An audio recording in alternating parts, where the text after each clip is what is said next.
Hola, bienvenidas y bienvenidos. El oráculo de Delfos, el templo de Apolo, decía, conócete a ti mismo. Hoy quiero platicar un poquito sobre el autoconocimiento, qué es, qué no es, dónde tiene sentido, dónde no tiene sentido. En fin, quisiera reflexionar un ratito sobre el tema de conócete a ti mismo. La filosofía posmoderna ha sido una manera de pensarnos como muy autocuestionadora y cuestionadora en general. Es decir, el pensamiento posmoderno dice, todo lo que des por hecho a nivel social, caracterológico, personal, es probablemente resultado de historias y no algo fijo, no es algo dado. Ahora, ¿qué significa eso? Significa que, por ejemplo, antes podríamos decir cosas como así es la ley, o así es la educación, o así es la ciencia, o hacer afirmaciones de ese tipo como suponiendo que hay una esencia en lo que es algo, una esencia que precedió a la existencia de ese concepto. Es decir, en el mundo de las ideas, en el mundo platónico, ya existía la ciencia, ya existía el derecho, ya existía la justicia, ya existía la verdad, ya existías tú. Y la vida, lo que ahora le llamamos ciencia, lo que ahora le llamamos derecho, lo que le llamamos justicia y lo que ahora llamamos ti mismo, es algo, es algo real, es algo que ya estaba ahí, es algo que te precedía y era tu esencia.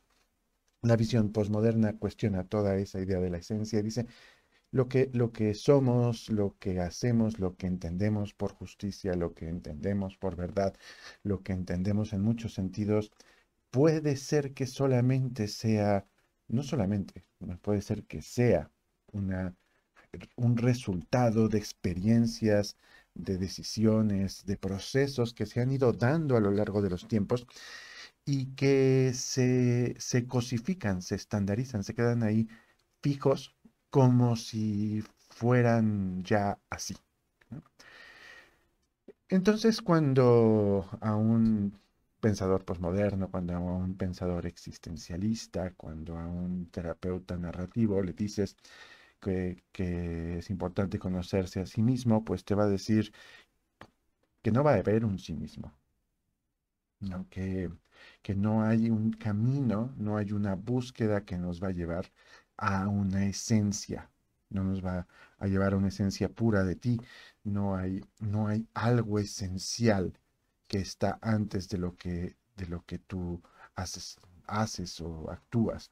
No hay un verdadero tú en el fondo del- de tus máscaras o por abajo de tus acciones o por abajo de tus conductas.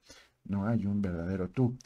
Eso que haces, esas conductas tuyas, esos pensamientos tuyos, esas reflexiones tuyas, esas acciones tuyas, eso es lo que eres, ¿no?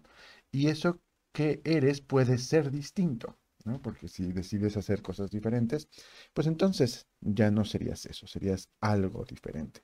Entonces, para el pensamiento del siglo XX, sobre todo, hay que poner en duda el tú mismo como algo profundo, real, una joya que está en el centro de ti, a la cual hay que llegar.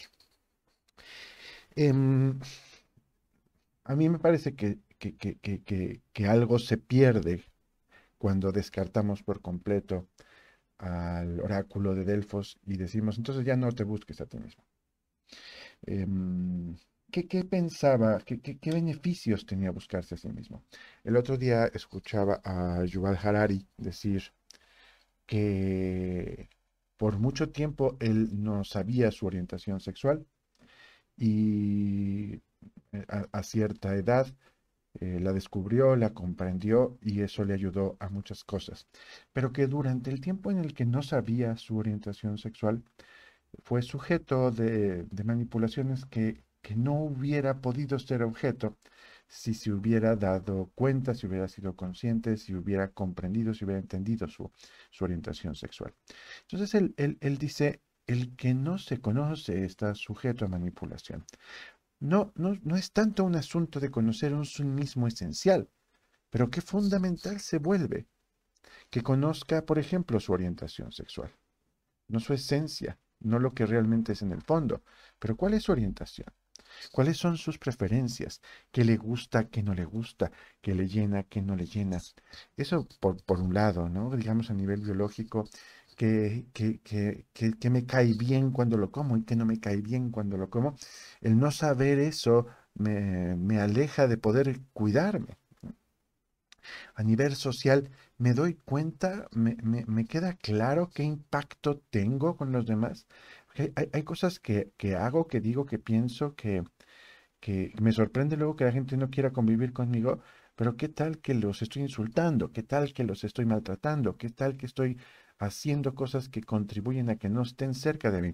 Y creo que valdría la pena que yo conozca eso, o sea, que yo conozca lo que necesita mi cuerpo, que yo sepa cuando estoy cansado, que yo sepa cuando estoy enfermo, que yo sepa cuando estoy incómodo, que yo sepa cuando algo me cae bien y cuando algo me cae mal, que también yo sepa qué impacto tengo en mis relaciones sociales, que también yo sepa qué impacto tienen los otros en mí, porque a veces pienso, ¿no? Que debo de estar de acuerdo con lo que los demás me dicen, o de querer a todo el mundo, o de que me guste toda la gente, y dejo de darme cuenta que hay personas que me asustan, que me incomodan, y no es que yo sepa la verdad, no es que yo tenga siempre la razón, pero ¿qué tal que escucho esto no lo creo, esta conversación no me llena, a esta persona no la seguiría, a esta persona no le creo? Eso creo que pudiera contribuir mucho a no caer en manipulaciones. Yo sé qué pienso, yo sé qué cosas me han enseñado, es decir, qué he aprendido. Hay que saber qué he aprendido. Quizás eso no es ser yo mismo.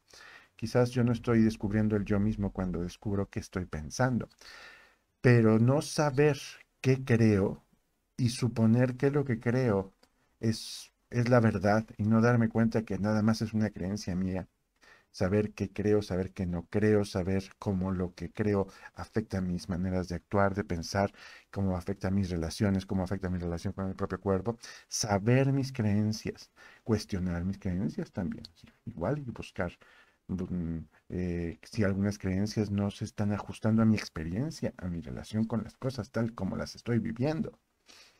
Entonces, conocer cómo pienso, ¿no? Conocer cuál es mi relación con el mundo, con el universo, con lo trascendente. Como quizás como decía Karen Horney, me siento más grande que el mundo, me siento más pequeño que el mundo, me siento como el mundo. Es decir, pienso que el mundo tiene que hacerme los mandados o pienso que el mundo me vive. ¿Eh? ¿Cuál es mi relación con lo más grande que yo? ¿Cuál es mi relación con conceptos abstractos, como por ejemplo con los que empecé? ¿Cuál es mi relación con la justicia? ¿Cuál es mi relación con la verdad? ¿Cuál es mi relación con la ciencia? ¿Cuál es mi relación con lo divino? ¿Cuál es mi relación con lo espiritual? ¿Qué es importante para mí, ¿no? O sea, lo que me dice a mí el oráculo de Delfos es importante que yo sepa cómo estoy en relación con eso, cómo pienso, cómo me vivo, cómo me entiendo en relación con eso. Ahora, ¿eso es el yo mismo? Bueno, probablemente no.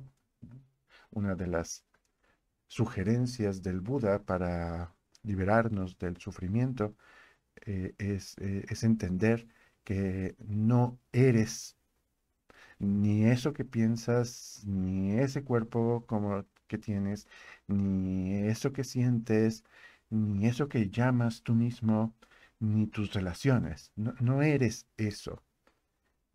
Pero tampoco te dice el budismo qué eres, pero queda como esta suposición de que lo que eres no es algo sólido, no es algo fijo, no es algo estable. Entonces, quizás el oráculo de Delfos llegaría a la misma, el que siga el oráculo de Delfos llegaría a la misma conclusión, que el pensador posmoderno, que el pensador existencialista, y llegaría a que nuestra esencia no es algo.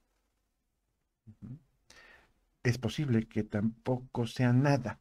Es decir, quizás hay una esencia, hay como, yo lo pienso así, como un mundo de posibilidades. Esa podría ser nuestra esencia. El, el- la fuente de las posibilidades, esa podría ser nuestra esencia, pero no es algo fijo. Entonces, si soy muy enojón, que yo no crea que mi esencia es menos enojona o más enojón, es la posibilidad de enojarse, pero también es la posibilidad de no enojarse.